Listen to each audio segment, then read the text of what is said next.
Magandang hapon po sa inyong lahat.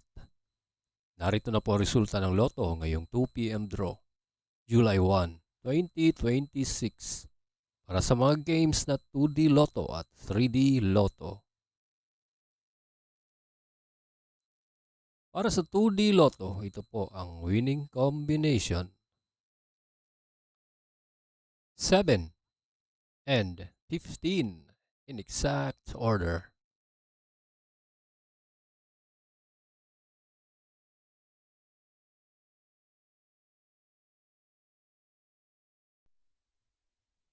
Kung bago ka pa lang sa aking channel, pwede kang mag-like, share, at subscribe para updated kayo sa mga PCSO lottery results araw-araw.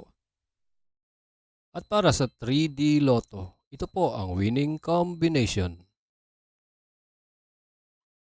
8, 8, and 9 in exact order.